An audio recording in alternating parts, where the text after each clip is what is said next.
Allez, viens, on y va, pépia Loisel folle de joie. L'oiseau d'abord ne bougea pas. Il regarda, apeuré, le ciel qui était devenu bizarrement trop grand. Et au loin, là-bas, tout ce qu'il ne connaissait pas qui soudain lui semblait effrayant. Puis, il prit son courage à deux ailes, il réunit toutes ses forces, il repensa à tous ses rêves, à l'île lointaine qui les attendait.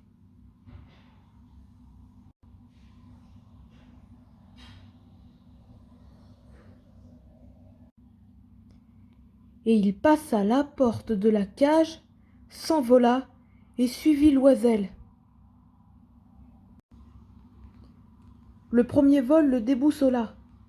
Il était ivre, crissé par l'air dans son plumage ébouriffé.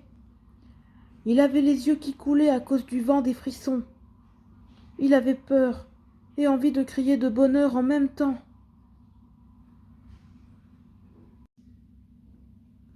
Mais quand le soir arriva, que le soleil se coucha, il se mit à trembler. Loisel eut beau essayer de le réchauffer, rien n'y fit. Ce n'était pas le froid, c'était autre chose.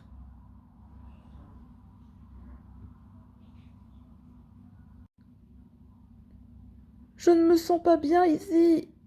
J'ai le vertige, murmura-t-il, et il enfouit sa tête sous son aile pour ne plus rien voir autour de lui.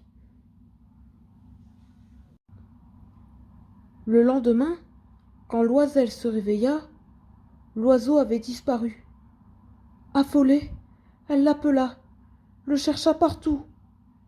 Était-il tombé dans un trou? S'était-il fait manger par un chat?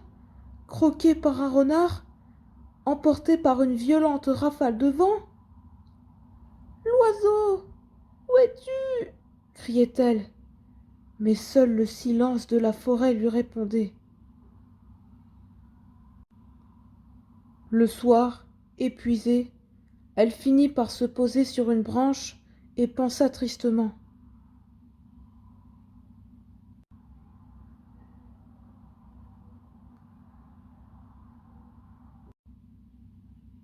C'est de ma faute, c'est de ma faute. Je n'aurais pas dû m'endormir. Je n'aurais pas dû ouvrir la cage. Je n'aurais pas dû retourner le chercher. Je n'aurais pas dû lui parler de l'île. Je n'aurais pas dû. Tout à coup, elle arrêta de penser. Elle ne bougea plus du tout. Elle tendit l'oreille. De l'autre bout de la forêt montait un air mélancolique, un chant familier et doux qui l'appelait. Vite, oubliant tout, sa fatigue, sa tristesse et son inquiétude, Loisel s'envola contre le vent qui lui avait apporté cette chanson.